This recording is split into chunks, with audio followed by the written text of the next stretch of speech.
Hi കൂട്ടുകാർ, അസ്സലാമു അലൈക്കും വറഹ്മത്തുള്ളാഹി തആല വബറകാതുഹു. 5ാം ക്ലാസ് ഇംഗ്ലീഷ് മീഡിയം സ്കൂൾ മദ്രസയിലെ മസായിലുൽ ഫിഖ്ഹിലെ അദ്ദറസു ഹാമിസ് 5ാമത്തെ പാഠം അന്നജാസാത്തു മഅഫൂ അൻഹാ. എന്താണ്? പൊറുക്കപ്പെടുന്ന നജസുകൾ. ചില നജസുകൾ നമുക്ക് പൊറുക്കപ്പെടുന്നുണ്ട്. ആ നജസുകൾ ഏതാണെന്ന്, നജസുകളിൽ ഇളവുണ്ട്, ഇല്ലാത്തതുമുണ്ട്. അത് ഏതാണെന്നൊക്കെയാണ് നമുക്ക് ഈ പാഠത്തിലൂടെ മനസ്സിലാക്കാനുള്ളത്. പാഠത്തിലേക്ക് കടക്കാം. ബിസ്മില്ലാഹിർ റഹ്മാനിർ റഹീം. നജസുകളിൽ ഇളവുള്ളതും ഇല്ലാത്തതുമുണ്ട്. ഇളവുള്ള നജസ് 4 വിധമാണ്. വെള്ളത്തിൽ ഇളവുള്ളവ, ഭക്ഷണത്തിൽ ഇളവുള്ളവ, നിസ്കാരത്തിൽ ഇളവുള്ളവ, നിരുപാധികം ഇളവുള്ളവ. നജസുകളിൽ ഇളവുള്ളത് 4 വിധമാണ്. മനസ്സിലാക്കുക. വെള്ളത്തില്, ഭക്ഷണത്തില്, നിസ്കാരത്തില്, നിരുപാധികം ഇളവുള്ളത്. അപ്പൊ അത് ഏതൊക്കെയാണ് നമുക്ക് മനസ്സിലാക്കാം. വെള്ളത്തിൽ ഇളവുള്ളത് ഏതൊക്കെയാണ്? മത്സ്യം, അട്ട പോലുള്ള ജലജീവികളുടെ കാഷ്ടം, ഒലിക്കുന്ന രക്തമില്ലാത്ത മൂട്ട, കൊതുക് എന്നിവയുടെ ശവം തുടങ്ങിയവ വെള്ളത്തിൽ ഇളവുള്ളവയാണ്. ഇവ വീണ വെള്ളം ശുദ്ധീകരണത്തിന് ഉപയോഗിക്കാവുന്നതാണ്. അപ്പോൾ വെള്ളത്തിൽ ഇളവുള്ളത് എന്ന് പറഞ്ഞാൽ മനസ്സിലാക്കുക, നമ്മൾ ശുദ്ധീകരണത്തിന് ഉപയോഗിക്കുന്ന, അതായത് തൊഹൂറായ വെള്ളം മനസ്സിലാക്കുക. അതിൽ മത്സ്യം, അട്ട അതുപോലുള്ള ജലജീവികളുടെ കാഷ്ടം. അപ്പം മത്സ്യം, അട്ട ഇതൊക്കെ നമ്മളിപ്പോൾ ഒരു തൊഹൂറായ വെള്ളം, കിണറാണ്, കിണറിൽ മത്സ്യമുണ്ട്, അട്ടയുണ്ട്. അപ്പം അതിൽ ഇവക്ക് കാഷ്ടിക്കും. അപ്പം അതിൻ്റെ കാഷ്ടം നമുക്ക് വെള്ളത്തിൽ ഇളവ് നൽകുന്നതാണ്. അപ്പോൾ ആ വെള്ളം നമ്മൾ എടുത്ത് ശുദ്ധീകരണത്തിന് ഉപയോഗിക്കാം, നജസല്ല, അവിടെ നമുക്ക് ഇളവുണ്ട്. പിന്നെന്താ? ഒലിക്കുന്ന രക്തമില്ലാത്ത മൂട്ട, കൊതുക് എന്നിവയുടെ ശവം. ഇതൊക്കെ ചത്ത് വീണ വെള്ളം, അതിലും നമുക്കെന്താണ്? ഇളവുണ്ട്, നജസിന് ഇളവുണ്ട്. ഇവ വീണ വെള്ളം ശുദ്ധീകരണത്തിന് ഉപയോഗിക്കാവുന്നതാണ്. മനസ്സിലാക്കുക. ഇനി മാംസത്തിലെ അവശേഷിക്കുന്ന രക്തം, ചെറിയ മത്സ്യങ്ങളുടെ വയറ്റിലുണ്ടാവുന്ന മാലിന്യം തുടങ്ങിയവ ഭക്ഷണത്തിൽ ഇളവുള്ളതാണ്. മാംസം, ഇറച്ചിയൊക്കെ നമ്മൾ എത്ര കഴുകിയാലും അതിൽ അവശേഷിക്കുന്ന കുറച്ച് രക്തം ഉണ്ടാവും. അതിന് നജസ് ഇളവുണ്ട്, അതിൽ നജസിൽ ഇളവുണ്ട്.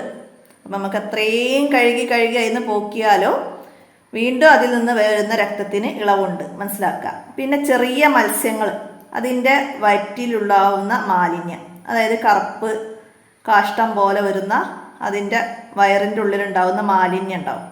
അപ്പോൾ അതിലും ഇളവുണ്ട്. ചെറിയ മത്സ്യങ്ങളാണ്. വലിയ മത്സ്യത്തിൻ്റെതൊക്കെ നമുക്ക് ഒഴിവാക്കണം, അത് നജസ് തന്നെയാണ്. മനസ്സിലാക്കുക. അപ്പോൾ അവിടെ ചെറിയ മത്സ്യത്തിൻ്റെതാണ്. അപ്പം ഭക്ഷണത്തിൽ ഇളവുള്ളത്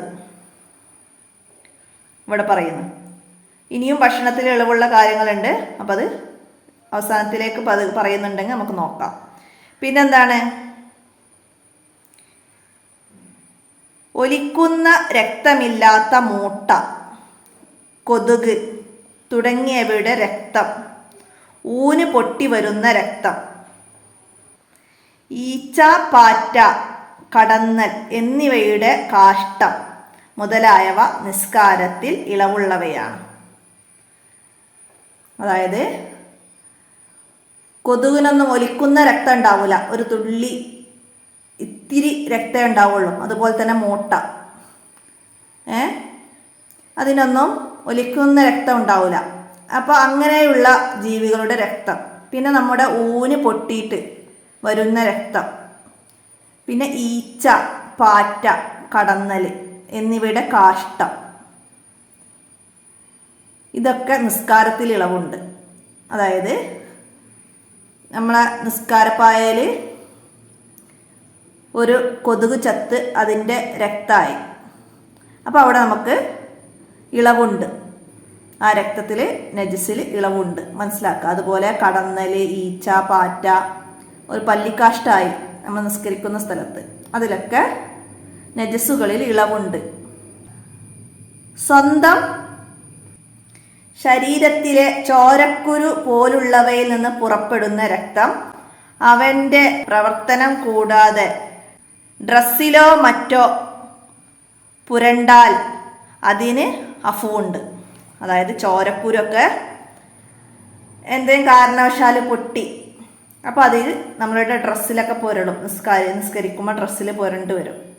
അതിൽ ഇളവുണ്ട്, അഫുണ്ട് എന്ന് പറഞ്ഞാൽ ഇളവുണ്ട്, മനസ്സിലാക്കുക. അപ്പോൾ അതുപോലെ തന്നെയാണ് നമ്മൾ ഊന് പൊട്ടിയിട്ട് വരുന്ന രക്തം, അതിലും ഇളവുണ്ട്. അപ്പോൾ അവൻ്റെ പ്രവർത്തനം കൊണ്ട് രക്തം വന്നാൽ കുറഞ്ഞതിന് മാത്രമേ അഫുള്ളൂ. ശരീരത്തിൽ ഒരു ചോരക്കുരുണ്ട്, അത് നമ്മൾ നെക്കി പൊട്ടിച്ച്, അപ്പോൾ അതിൽ നിന്ന് കുറഞ്ഞ രക്തമാണെങ്കിൽ മാത്രമേ അവിടെ അഫുള്ളൂ. അത് നമ്മളെ ഡ്രസ്സിലായിട്ടുണ്ട്, നമ്മൾ ആ ഡ്രസ്സോട് കൂടിയാണ് നിസ്കരിക്കുന്നത്. അപ്പോൾ അവിടെ കുറഞ്ഞ രക്തമാണെങ്കിൽ മാത്രമേ ഇളവുള്ളൂ.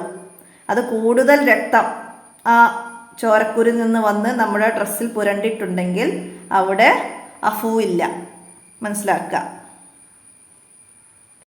അപ്പം അങ്ങനെ ഉള്ള രക്തത്തിന് മാത്രമേ അഫു ഉള്ളൂ. കൂടുതൽ രക്തം വന്നാൽ അവിടെ അഫു ഇല്ല, അവിടെ ഇളവില്ല. നമ്മൾ രക്തായ വസ്ത്രം മാറ്റിയിട്ട് വേണം നിസ്കരിക്കാൻ, മനസ്സിലാക്കുക.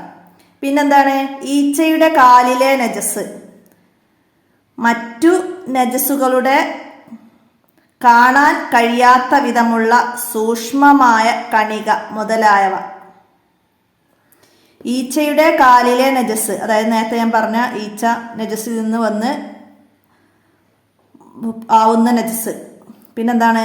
മറ്റു നജസുകളുടെ കാണാൻ കഴിയാത്ത വിധമുള്ള സൂക്ഷ്മമായ കണിക മുതലായവ എല്ലായിടത്തും ഇളവുള്ളതാണ്. അപ്പം എല്ലായിടത്തും ഇളവുള്ള നജസുകൾ ഏതൊക്കെയാണ്? ഈച്ചയുടെ കാലിലെ നജസ്, ഈച്ച നജസിലിരുന്ന് പാറി വരുന്ന ഈച്ചയാണ് നമ്മൾ നിസ്കരിച്ചു കൊണ്ടിരിക്കെ നമ്മുടെ ശരീരത്തിൽ നിന്നും. അപ്പം അവിടെ അതിൻ്റെ കാലിലെ നജസിലൊക്കെ നമുക്ക് ഇളവുണ്ട്, മനസ്സിലാക്കുക. പിന്നെ പൊടി, അപ്പം അതിൽ പല നജസുകളും പറന്ന് വരാം, നമുക്ക് കാണാൻ കഴിയൂല. അപ്പം അതിലെ നജസ് സൂക്ഷ്മമായ കണിക, അപ്പോൾ അതിലൊക്കെ നമുക്ക് എല്ലായിടത്തും ഇളവുള്ളതാണ്. പിന്നെ നമ്മുടെ അമലുകൾ അല്ലാഹു തആല സ്വീകരിക്കട്ടെ. ഉസ്താദ് ദുആ ചെയ്തു, എല്ലാവരും ആമീൻ പറഞ്ഞു. ലാ തസിഹു സ്വലാത്ത ബിൻ നജസി, നജസോടുകൂടി നിസ്കാരം ശരിയാവുകയില്ല, മനസ്സിലാക്കാം. അപ്പം ഞാൻ നേരത്തെ ഭക്ഷണത്തിൽ ഇളവുള്ള നജസുകളെ കുറിച്ച് പറഞ്ഞിരുന്നു. അപ്പം അത് നിങ്ങൾക്ക് ഈ ഭാഗത്ത് വരുന്നില്ല. നമുക്ക് ആദ്യം ഫിഖുൽ ഇസ്ലാം ആയിരുന്ന സമയത്ത് മദ്രസ ബുക്കിൽ വന്നിരുന്നു ആപ്പിള്. അപ്പം അതിലൊക്കെ ഉണ്ടാവുന്ന ചെറിയ പുഴുക്കൾ, പച്ചക്കറികളിലൊക്കെ ഉണ്ടാവുന്ന ചെറിയ പുഴുക്കൾ, അതൊന്നും ചിലപ്പോൾ നമുക്ക് കാണാൻ കഴിയൂല. അപ്പം അതൊക്കെ ഭക്ഷണത്തിൽ ഇളവുള്ള നജസാണ്, അപ്പം മനസ്സിലാക്കുക. ഇനി എന്താണ്? ഇവിടെ ദഫ്തർ തോലിബ് നോക്കി തദ്രിബാത്തുകൾ ചെയ്യാനാണ്. നമുക്ക് തദ്രിബാത്തിലേക്ക് നോക്കാം. അപ്പോൾ തദ്രിബാത്തിൽ എന്താ? നസ്സിൽ യോജിച്ചത് ചേർത്ത് കൊടുക്കാനാണ് നമുക്ക് ആദ്യം വരുന്നത്. എന്താണ്? വെള്ളത്തിൽ ഇളവുള്ള നജസ്,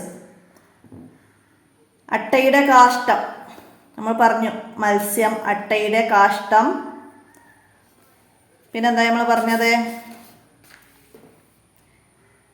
ഒലിക്കാത്ത രക്തമില്ലാത്ത മൂട്ട, കൊതുക് എന്നിവയുടെ ശവം, ഇതൊക്കെ വെള്ളത്തിൽ ഇളവുള്ളതാണ്. അപ്പോൾ അവിടെ അട്ടയുടെ കാഷ്ടാണ് വന്നത്. അപ്പോൾ ഇതാ. അടുത്തത് നിസ്കാരത്തിൽ ഇളവുള്ള നജസ്. നിസ്കാരത്തിൽ ഇളവുള്ള നജസ് സ്വന്തം രക്തം, ഒലിക്കുന്ന രക്തമില്ലാത്ത മൂട്ട, കൊതുക് തുടങ്ങിയവയുടെ രക്തം, ഊന് പൊട്ടിയ രക്തം, ഈച്ച, പാറ്റ, കടന്നൽ എന്നിവയുടെ കാഷ്ടം മുതലായവയൊക്കെ നിസ്കാരത്തിൽ ഇളവുണ്ടെന്ന് പറഞ്ഞ്. അപ്പം സ്വന്തം രക്തം, അപ്പം അതിൻ്റെ സി നമുക്ക് അവിടെ എഴുതാം. നിരുപാധികം ഇളവുള്ള നജസ്, ഈച്ചയുടെ കാലിലെ നജസ് നിരുപാധികം, എല്ലായിടത്തും ഇളവുള്ളത്, എല്ലായിടത്തും ഇളവുള്ള നജസാണ് നിരുപാധികം ഇളവുള്ള നജസ് എന്ന് പറഞ്ഞത്. അപ്പോൾ എ ഈച്ചയുടെ കാലിലെ, അത് ഭക്ഷണത്തുമ്മിൽ വന്നിരുന്നാലും നമസ്കാരത്തിൽ നമ്മുടെ ശരീരത്തിൽ വന്നിരുന്നാലും വെള്ളത്തിൽ വന്നിരുന്നാലും ഒക്കെ അവിടെ ഇളവുണ്ട്, മനസ്സിലാക്കുക. അതുപോലെ തന്നെയാണ് എന്ത്? സൂക്ഷ്മമായ കണിക, കാണാൻ കഴിയാത്ത വിധം പൊടിയിലൂടെ ഒക്കെ വരുന്ന നജസുകൾ, അപ്പോൾ അവിടെയൊക്കെ നിരുപാധിക ഇളവുള്ളതാണ്. അപ്പോൾ അത് മനസ്സിലാക്കാം. ഇനി നംലവുൽ ഫറാഹ് വിട്ട ഭാഗം പൂരിപ്പിക്കാനാണ്. എന്താണ്? സ്വന്തം ശരീരത്തിൽ നിന്ന് അവൻ്റെ പ്രവർത്തനം മൂലം രക്തം പ്രവർത്തനം കൊണ്ട് രക്തം പുറപ്പെട്ടാൽ ഡാഷിനു മാത്രമേ അഫുള്ളൂ. എന്താണ്? കുറഞ്ഞ രക്തത്തിനു മാത്രമേ. അപ്പോൾ ഇവിടെ പറഞ്ഞു, പ്രയത്നം കൊണ്ട് രക്തം വന്നാൽ കുറഞ്ഞതിന് മാത്രമേ അഫുള്ളൂ. കുറഞ്ഞതിന് മാത്രമേ അഫുള്ളൂ. അത് എഴുതുക. അടുത്തത് എന്താണ്? ചെറു മത്സ്യങ്ങളുടെ വയറ്റിലുള്ള മാലിന്യത്തിന് ഭക്ഷണത്തിൽ ഇളവുണ്ട്. മാലിന്യത്തിന് മനസ്സിലാക്കുക. ചെറു മത്സ്യങ്ങളുടെ വയറ്റിലുണ്ടാവുന്ന മാലിന്യത്തിന് ഭക്ഷണത്തിൽ ഇളവുണ്ട്. മനസ്സിലാക്കുക.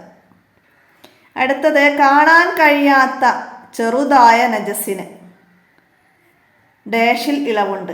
എവിടെയാണ് ഇളവുള്ളത്? എല്ലായിടത്തും നിരുപാധികം ഇളവുണ്ട്. മനസ്സിലാക്കുക. നിരുപാധികം ഇളവുണ്ട്. എല്ലായിടത്തും ഇളവുണ്ട്. അത് എഴുതാം. നിരുപാധികം ഇളവുണ്ട്. അതും എഴുതാം. അടുത്തത് മത്സ്യത്തിൻ്റെ കാഷ്ടത്തിന് ഡാഷിൽ ഇളവുണ്ട്. എന്തിലാണ് ഇളവുള്ളത്? വെള്ളത്തിൽ. മത്സ്യത്തിൻ്റെ കാഷ്ടത്തിന് വെള്ളത്തിൽ ഇളവുണ്ട്. വെള്ളത്തിൽ എന്ന് എഴുതാം. വെള്ളത്തിൽ ഇളവുണ്ട്. മനസ്സിലാക്കുക. അടുത്ത നക്തുബ് എഴുതാനാണ്. അന്നജാസാത്തുൽ മഅഫൂ അൻഹ.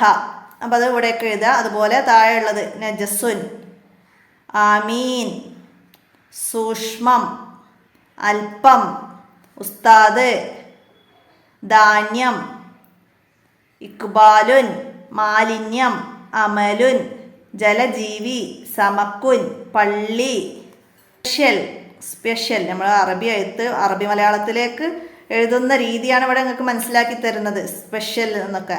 അപ്പോൾ അത് അക്ഷരങ്ങളൊക്കെ മനസ്സിലാക്കി പകർത്തി എഴുതുക. അപ്പോൾ ഈ പാഠത്തിൽ നുജിബ് ചോദ്യങ്ങൾക്ക് ഉത്തരം എഴുതാനില്ല. അപ്പോൾ നിങ്ങൾ മനസ്സിലാക്കി പഠിക്കേണ്ട ചോദ്യങ്ങൾ: വെള്ളത്തിൽ ഇളവുള്ള നജസുകൾ ഏതെല്ലാം, ഭക്ഷണത്തിൽ ഇളവുള്ള നജസുകൾ ഏതെല്ലാം, നിസ്കാരത്തിൽ ഇളവുള്ളവ ഏതെല്ലാം, നിരുപാധികം ഇളവുള്ളവ ഏതെല്ലാം. അത് 4 നജസുകൾ. ഇളവുള്ള നജസുകൾ 4 വിധം. അപ്പോൾ ആ 4 നന്നായി മനസ്സിലാക്കി പഠിക്കുക. ഏതൊക്കെ നജസുകളാണ് എന്നൊക്കെ നന്നായി മനസ്സിലാക്കുക. ഇളവുള്ളത്. അപ്പോൾ അത് ചോദ്യം വന്നാൽ നമുക്ക് എഴുതാൻ കഴിയുന്ന രീതിയിൽ മനസ്സിലാക്കി പഠിക്കുക. അപ്പോൾ ഇത്രയാണ് അഞ്ചാമത്തെ പാഠമായ അന്നജാസാത്തുൽ മഅഫൂ അൻഹ എന്ന പാഠത്തിൽ പഠിക്കാനുള്ളത്. എല്ലാവരും മനസ്സിലാക്കി ഉപകാരപ്പെടുത്തുക. അസ്സലാമു അലൈക്കും വറഹ്മത്തുള്ളാഹി വബറകാതുഹു.